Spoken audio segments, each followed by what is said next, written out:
చిన్న దృష్టాంతం. ఇది చాలా ముఖ్యమైనటువంటి విషయం కాబట్టి ఈ అధ్యాయంలోనండి ఈ 26 సుగుణాలే చాలా ముఖ్యమైన ఘట్టం అండి. తగినంత దీన్ని కూర్చున్నటువంటి దీన్నే మరి ఒక విధంగా చెప్పారు అంతే. ఇక దృష్టాంతం, ఒక వర్తకుడు కాశీ యాత్రకి బయలుదేరాడు. ఇప్పుడు కాదండి, పూర్వం బస్సులు లేవు, రైళ్లు లేవు, నడిచిపోతున్నాడు. ఒక 1000 రూపాయలు ఖర్చుకు తీసుకున్నాడు, మూట కట్టుకుని చంకలో పెట్టుకున్నాడు. ఎవరు? ఆ వర్తకుడు. పాదచారి అయిపోతున్నాడు కాశీ పట్టణానికి. చాలా కొన్ని 1000 మైళ్ళు దూరం అండి. పోతుంటే దారిలో అక్కడక్కడ సత్రాలు, ఎక్కడెక్కడ దిగుతున్నాడు. ఏదో నెమ్మదిగా పోతున్నాడు నడిచి. ఒక దొంగ చూచాడండి, వీడి చంకలో డబ్బు ఉన్నది, ఇది కాజేయాలని. ఒక దొంగ ఎట్లా వచ్చాడు తెలిసిన? అయ్యా, దొంగలు ఇప్పుడు దొంగలుగా వస్తారా? లేదండి, స్నేహితులుగా వస్తారండి. నాయన ఎక్కడికి పోతున్నావు? యాత్రకి. వారి భలే స్నేహితులు దొరికావయ్యా. ఏ ఊరు, ఎక్కడికి యాత్ర? కాశీకి అన్నాడండి. నేను ప్రయాగ వరకు వస్తాను. భలే స్నేహితుడు దొరికావయ్యా, ప్రయాగ వరకు నీ వెంట వస్తాను అని ఆ స్నేహితుడు అండి బహు స్నేహంతో నెమ్మదిగా కలుసుకున్నాడు. ఈ వర్తకుడు ఇద్దరు కలిసి యాత్ర చేస్తున్నారు. వీడు వచ్చింది యాత్ర కోసం కాదండి, ఈ చంకలో ఉన్న మూట కొట్టేయటానికి వచ్చాడు వాడు. ఇద్దరు ఆ సత్రాల్లో దిగుతున్నారు అక్కడక్కడ ఊళ్ళలో. ఆ సత్రంలో వీళ్ళు అదృష్టం చూడండి, ఇద్దరికి వేరు వేరు గదులు వస్తున్నాయి. దొంగ ఒక గది, వీడొక గది. ఇక దొంగతనానికి అవకాశం ఎక్కడుంది? ఒక ఊళ్ళో ఒక సత్రంలో గదులు లేవండి, ఒక్క గది ఉంది, సింగిల్ రూమ్. ఆ సింగిల్ రూమ్ లో ఇద్దరు ఉండవలసి వచ్చింది. ఏది? దొంగ, వీడు వర్తకుడు. అప్పుడు దొంగ అనుకున్నాడు, ఈ రోజు రాత్రి అయం ముహూర్తస్సు ముహూర్తమస్తు. ఈ రోజు రాత్రి ముహూర్తం పెట్టడానికి మంచి ఆపర్చునిటీ దొరికింది. ఎందుకంటే సింగిల్ రూము, వాడు నా పక్కనే పండుకుంటాడు, శుభ్రంగా కొట్టేయచ్చు ఆ మూట, ఆ డబ్బు మూట అని అనుకుని ఇద్దరు ఒక రూమ్ లో రాత్రి భోజనం చేసి పండుకున్నారండి.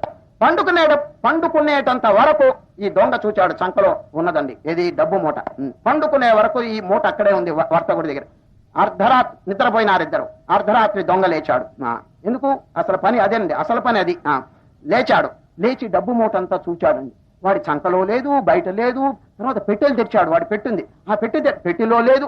ఆ రూమ్ లో అంతా వెతికాడు, ఎక్కడా లేదండి అది. ఏది? ఆ డబ్బు మూట. ఎంత వండర్ ఆఫ్ వండర్స్. పండుకునేటంత వరకు అక్కడే ఉంది వాడి దగ్గర.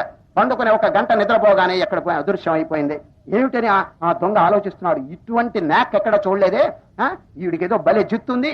పండుకునేటంత వరకు నాకు చూపించాడు, తర్వాత ఏమో అదృశ్యం అయిపోయింది అని. ఇక ఉపయోగం లేదు, ఇక యాత్ర చాలించుకుంటే మంచిది. ఆ డబ్బు కోసం కదా, యాత్ర కాదు కదా అనుకున్నాడు. ఇక విరమిస్తాము, ఈ యాత్ర విరమించి పొద్దున్నే వెళ్ళిపోదాం అని అనుకుని, అయినా ఈ కీలకం ఏమిటో తెలుసుకోవటం మంచిది కదా వీడి దగ్గర అని పొద్దున్నే నిద్రలేవగానే వర్తకుడు గారు, రాత్రి పండుకునే వరకు మీ మూట, డబ్బు మూట మీ దగ్గర ఉంది కదా, తర్వాత ఏమైందండి, ఎక్కడ పెట్టారు అని అడిగాడు. ఎవరు? దొంగ. మీ తల దిండు కింద పెట్టాను అన్నాడండి వాడు. వాడికి తెలుసండి వీడు దొంగ రాసుకెళ్ళని తెలుసు. అందువల్ల ఎక్కడ కాజేస్తాడో అని వాడి తల కిందే పెట్టేశాడు అండి వాడు. ఏమండి, వాడికి అనుమానం ఉంటుందా? తన దిండు కింద ఉన్నదని అనుమానం ఉంటుంది. అంతా వెతికాడు, తన తల కింద వెతకలేదు. పొద్దున్నే ఆ దిండు కింద తీసి మూట వర్తకుడు నెమ్మదిగా వెళ్ళిపోయినాడండి. చూచారా ఎంత జాగ్రత్త. అదే విధంగా భగవంతుడు ఎక్కడున్నాడు? వెతుకుతున్నాం, జగత్తంతా వెతుకుతున్నాం, కనిపిస్తేగా. ఎక్కడున్నాడు? తనలోనే ఉన్నాడండి. అది తన దిండు కింద ఎట్లా ఉన్నదో ఆ డబ్బు మూట, మనకు ఈ పంచకోశం లోపలే దాక్కుని ఉన్నాడు పరమాత్మ. వారిని ఇక్కడ ఉన్నారని చెప్పి తెలియదు కాబట్టి మానవుడు ప్రయత్నం చేయటం లేదు. పెద్దలు ఏం చెప్తున్నా, నాయన తత్వం, త్వం అంటే నీవే భగవంతుడు.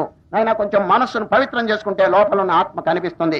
దాన్ని కనుక శుభ్రంగా తుడుచుకుంటే నీకు ప్రత్యక్షంగా ఇక్కడ సాక్షాత్కారం అవుతాడని ఘోషిస్తున్నాయి వేదములన్నీ కూడా.